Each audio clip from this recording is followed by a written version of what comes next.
कि ये वाले क्वेश्चंस आपको देखने को मिलेंगे, ये वाले क्वेश्चंस ही आपको देखने को मिलेंगे। Hello guys, welcome back to the new video. और आज की वीडियो में मैं देने वाला हूँ आपको आपकी एमपी बोर्ड के मैथ्स के top 30 most important questions, most important top 30 questions, top 30 questions देने वाला हूँ जो आपको एग्जैक्टली पेपर में रखे हुए मिलेंगे। ठीक है, पेपर में ये रखे हुए मिलेंगे, गारंटीड बेटा, गारंटीड। 24 तारीख को पेपर है ना, यही मिलेंगे रखे हुए। शुरू करते हैं वीडियो को, आ जाओ। ये मैंने खुद अपने हाथों से आप लोगों के लिए प्रिपेयर करी है, most important questions of class 10th। Start करें। Starting with the chapter number 1। Question number 1 है, find the HCF of 6 and 20। तो HCF आपसे पूछ सकता है कि इसके HCF बताओ, उसके HCF बताओ। ठीक है ना, तो HCF वाले जो क्वेश्चन है आपको अच्छे से प्रिपेयर करके जाने हैं। ठीक है, HCF वाले सारे क्वेश्चंस आपको अच्छे से प्रिपेयर करके जाना है। इसके ऊपर हमने डिटेल्ड वीडियो भी बना रखी है। डिटेल्ड वीडियो आपको हमारे चैनल पे मिल जाएगी, जिसमें चैप्टर नंबर 1 और सारे chapter A to Z cover है। तो आप डिटेल वीडियो भी देख सकते हैं और ज़्यादा वेरिफिकेशंस के लिए। क्वेश्चन नंबर 2 है, proof root 3 is irrational. तो रूट वाले जितने भी नंबर है ना, रूट वाले कि इसको आपको इरेशनल प्रूफ करना है, इरेशनल प्रूफ करना है, वो वाले क्वेश्चंस भी आएंगे, वो वाले क्वेश्चंस भी आएंगे। तो यही दो क्वेश्चन थे चैप्टर नंबर 1 से जो मेरे को मोस्ट इंपॉर्टेंट लगे थे, जो कि मैंने आपको बता दी। Moving for the chapter number 2, find the zeros of the quadratic polynomial. आपसे बच्चों जीरोस पूछ सकता है। एक इक्वेशन दे देगा ax² प्लस px प्लस सी की फॉर्म में, एक इक्वेशन दे देगा, इसके रूट्स एंड ज़ीरो पूछ सकता है ना, ये आपसे पूछ सकता है। उसके बाद find the quadratic polynomial the sum and the product of the whose zeroes are -3 and 2। तो आपको सम एंड प्रोडक्ट दे दिया, सम एंड प्रोडक्ट दे दिया है ना, सम एंड प्रोडक्ट दे दिया। सम एंड प्रोडक्ट क्या होता है बच्चों, alpha plus beta and alpha beta, इन दोनों की वैल्यू दे दी आपको है ना। उसके बाद आपको एक क्वाड्रेटिक इक्वेशन फॉर्म बता देनी है। ओके, ए की वैल्यू, बी की वैल्यू एंड सी की वैल्यू। आगे चलते हैं, solve the linear equation. Question chapter number 3 से क्या आता है बच्चों, लीनियर इक्वेशन आती है भैया, जिसमें हमें एलिमिनेशन मेथड, हमारा मोस्ट फेवरेट एग्जाम टॉपिक है, बढ़ता है elimination method, most favourite exam topic बनता है। इसमें आपको इधर एलिमिनेशन लगाना है, एक वेरिएबल को एलिमिनेट करना है, उसके बाद जो वैल्यू आती है उसको इक्वेशन में पुट करके दूसरे वेरिएबल की वैल्यू निकाल देनी है। ठीक है, सिंपल क्वेश्चन। और एक लैंग्वेज वाला क्वेश्चन आएगा, if we add 1 to the numerator but subtract 1 from the denominator a fraction become reduces to 1, है ना। अगर आप एक न्यूमरेटर में से x ऐड करना है ना, x + 1 एंड x - 1, तो क्या बन जाता है, 1 बन जाता है ना, reduces to 1। It becomes 1/2 if we only add 1 to the numerator, what is the fraction. और अगर हम सिर्फ न्यूमरेटर में ऐड करते हैं 1, तो वो 1/2 बन जाता है। तो आपको बताना है कि फ्रैक्शन क्या है। ठीक है, सिंपल क्वेश्चन है। चैप्टर नंबर 4 में क्या आता है, चैप्टर नंबर 4 में बच्चों आता है आपका फैक्टराइजेशन मेथड। फैक्टराइजेशन मेथड मतलब भैया मिडिल स्प्लिट, है ना, मिडिल स्प्लिट मेथड।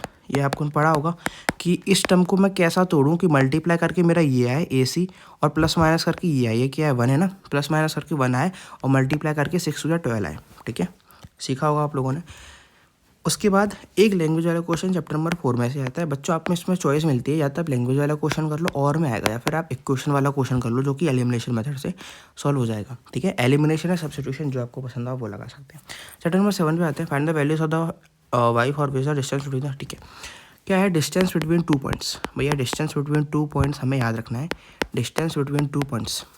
ठीक है, आपको कोई 2 पॉइंट दे देगा, A, एंड C, D। ठीक है, आपको ऐसे 2 पॉइंट दे देगा और बोलेगा find the distance between them. तो आपको इनके बीच में डिस्टेंस बताना है बच्चों, डिस्टेंस बताना है। Find the distance between the points, और हाँ ठीक है वही है। और पहले वाले क्वेश्चन में क्या था, आपको डिस्टेंस की वैल्यू दे दी थी, आपको y की वैल्यू पूछी थी, है ना, इसकी वैल्यू पूछी थी। ठीक है, आपको 2 पॉइंट्स ये थे जिसमें y की वैल्यू पूछा, डिस्टेंस की वैल्यू ऑलरेडी गिवन थी। ठीक है, सिंपल क्वेश्चन है, कर लेंगे। और एक और इसमें ऐड कर लो मिड पॉइंट वाला, मिड पॉइंट चांसेस कम है पर आ सकता है एक बार। ठीक है, मिड पॉइंट वाले क्वेश्चन भी होते हैं, सेम होता है x1 + x2/2 and y1 + y2/2। Simple होता है इसका formula, x1 + x2/2, y1 + y2/2, mid point निकालने का। ओके, सिंपल है। ट्रिगोमेट्री पर स्टार्ट करते हो बच्चों। ट्रिगो में भैया क्या आता है, ट्रिगो में आएगा उसको साइन की एक वैल्यू दे दी है, साइन की वैल्यू दे दी है, आपको पूछा कॉस या टेन है बताओ, या फिर आपको कॉस की वैल्यू पूछ देगा, आपको बोलेगा साइन और टेन की वैल्यू होता है, फिर आपको टेन की वैल्यू दे देगा, बोलेगा आपको साइन और कॉस की वैल्यू बताओ। सिंपल क्वेश्चन है। और एक ऐसा इक्वेशन वाला क्वेश्चन आता है, ठीक है, आपको स्क्वायर करके वैल्यू पुट करती चलनी है। कॉस 30 की वैल्यू में पता है, साइन 60 की वैल्यू में पता है, टेन 45 की वैल्यू पता है, 2 है तो मल्टीप्लाई कर देंगे, स्क्वायर है तो स्क्वायर कर देंगे, सिंपल है। और उसको वैल्यू रख के सिंपली सॉल्व कर देंगे, ठीक है। इसकी वैल्यू साइन 18 साइन 72, उसको क्या सॉल्व करेंगे भैया, इसको क्या लिख सकते हैं, इसको क्या लिख सकते हैं, साइन 90 माइनस थीटा, है ना, थीटा, और इसको साइन 90 माइनस थीटा ऐसे करके हो जाता है ना तुम्हारा, फिर कॉस थीटा में चेंज होता है। तुम्हें पता है ना कैसे करना है, तो मैं हिंट दे रहा हूँ बस, ठीक है। बाकी हम सॉल्विंग सीखेंगे बच्चों, सॉल्विंग सीखेंगे। 23 को अपना लाइव है, 23 को मैं लाइव आऊँगा, और उस लाइव में 3 आवर्स कंप्लीट मैथ्स हम लोग करेंगे, ठीक है, 3 आवर्स कंप्लीट मैथ्स। चलो क्वेश्चन, तो a right angle triangle, angle B A B B C दिया है अपने को, और साइन और कॉस की वैल्यू बता देंगे। सिंपल क्वेश्चन है, सिंपल क्वेश्चन है। चैप्टर नंबर 9 में क्या आता है भैया, चैप्टर नंबर 9 में बच्चों देखो, मैं तो पहली बात मैं वीडियो में भी आप लोगों को बता चुका हूँ, जिन लोगों ने वीडियोज़ नहीं देखे मैं चाहता हूँ आप लोग पहले वीडियोज़ देख लीजिए। मैंने चैप्टर नंबर 9 को क्या बताया था बच्चों, चैप्टर नंबर 9 में मैंने आपको बताया था टॉप एंड फुट वाले क्वेश्चंस फॉर श्योर आपको मिलेंगे ही मिलेंगे, है ना, टॉप एंड फुट वाले क्वेश्चंस मिलेंगे। पर मैंने एक चीज़ आपको बोली थी कि आप पूरा चैप्टर आप लोग, मैं चाहता हूँ आप लोग सॉल्व कर लें। बहुत बड़ा चैप्टर नहीं है बच्चों, 10 से 15 क्वेश्चन है, जितना मेरे को लेटेस्टली याद है, इससे ज़्यादा तो है ही नहीं, शायद इससे भी कम है ना, 10 से 15 क्वेश्चन है, बहुत छोटा चैप्टर है। तुम लोग, मैं चाहता हूँ उसको पूरा सॉल्व कर लो। अगर अच्छे से करोगे 2 घंटे के अंदर, तुमने कभी नहीं करा तब भी 2 घंटे के अंदर तुम रगड़ के पूरा चैप्टर अच्छे से कर सकते हो। ये सारे क्वेश्चन है, एक बार देख लेना, एक बार देख लेना, ठीक है। One of the most favourite question है मेरे, मोस्ट इंपॉर्टेंट मेरे को लगे कि ये वाले क्वेश्चन आपको देखने को मिलेंगे, ये वाले क्वेश्चन ही आपको देखने को मिलेंगे। आगे चलते हैं, चैप्टर नंबर 10।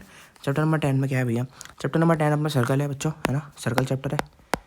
सर्कल चैप्टर में मैं चाहता हूँ आप लोग प्रूफ वाले सारे क्वेश्चंस कर लो, प्रूविंग वाले, है ना, आपको प्रूफ करना था कि proof that the tangents on the ends of diameter of a circle are parallel वगैरह वगैरह, इक्वल, रोम्बस वगैरह सब चीज़ आपको प्रूफ करनी होती है ना, वो प्रूफ वाले क्वेश्चन आप लोग कर रहे हो। ये मैंने 2 क्वेश्चन आपको लगाए कि 2 क्वेश्चन मोस्ट रिपीटेड क्वेश्चन है और आने के चांसेस हैं, और 3rd एंड 4th क्वेश्चन ऐसे हैं कि आने के चांसेस हैं और आए भी हैं, ठीक है। तो ये 4 क्वेश्चन ऐसे इंपॉर्टेंट है जिसमें से एक ना एक आने के बहुत ज़्यादा चांसेस हैं। आगे चलते बच्चों चैप्टर नंबर 11 की तरफ। चैप्टर नंबर 11 में क्या है भैया, एरिया रिलेटेड टू सर्कल। पढ़ा चैप्टर, नहीं पढ़ा भैया कोई बात नहीं, आर्क लेंथ निकालना सीखो, आर्क लेंथ निकालना सीखो, and area covered by the circle, area covered by the circle निकालना सीखो, ठीक है। एक सेगमेंट होता है इसमें, अगर इतना चला है वो कोई, तो इतना एरिया कितना कवर करा, तो वो एरिया निकालना आप लोगों को सीखना है, बस सिंपल। ये 2 तरह के क्वेश्चन आएंगे, ठीक है। तो ये दोनों क्वेश्चन आप लोग प्रिपेयर करेंगे अच्छे से। चैप्टर नंबर 13 भैया क्या है, स्टैट्स है भैया। चैप्टर नंबर 13 क्या है, स्टैट्स है। स्टैट्स में सिर्फ आपको एक चीज़ सीखनी है, मीन एंड मोड, सिर्फ मीन एंड मोड प्रिपेयर करने हैं। अगर आपको अच्छे से आता है, मेरे को मीन एंड मोड अच्छे से आते हैं, ये क्वेश्चन है, इसको प्रिपेयर कर लो। इसमें मीन भी निकालना है, इसी का मोड भी निकालना है, आप लोग कर लोगे और आपका चैप्टर नंबर 13 खत्म हो जाएगा। चैप्टर नंबर 14 में क्या है भैया, चैप्टर नंबर 14 में बहुत सिंपल क्वेश्चन आते हैं, ठीक है ना। चैप्टर नंबर 14 में सिंपल क्वेश्चन आते हैं, क्या आता है, probability of favourable outcomes upon total outcomes. बस ये एक फॉर्मूले पे पूरा चैप्टर खत्म है, एक फॉर्मूले पूरा चैप्टर खत्म है। और ये क्या, नॉट वाला क्वेश्चन में आ जाए भैया, तो जैसे प्रोबेबिलिटी ऑफ ई दी रखी है, नॉट ई पूछ रहे हैं, तो आपको क्या करना होता है, 1 माइनस प्रोबेबिलिटी ऑफ ई कर देना होता है। जब भी नॉट पूछे ना, किसका नॉट निकालो, तो 1 में से उसको माइनस कर देना, तो 1 minus probability of E, 1 minus E की प्रोबेबिलिटी क्या है, 0.05, है ना। तो उसके बाद माइनस कर देंगे, कितना आएगा अपना 99.05 शायद, नहीं, या फिर 99.95, है ना, 99.95 ये आएगा, ठीक है। ओके गाइस, ठीक है। तो this is for the video guys, this is the most important 30 questions. आप लोग चाहे तो इसके स्क्रीनशॉट ले लीजिए, मेरे में पढ़ा है, ठीक है। और आपको चाहिए फाइल तो आप मेरे को कमेंट कर देना, मैं डिस्क्रिप्शन में इसकी लिंक डाल दूँगा, तो आप लोग वहाँ से इसको डायरेक्टली डाउनलोड भी कर सकते हैं। तो this is all the important question guys. मैं मिलता हूँ आपसे नेक्स्ट वीडियो में, तब तक के लिए bye bye, take care, love you, this is Yuvraj Singh signing of.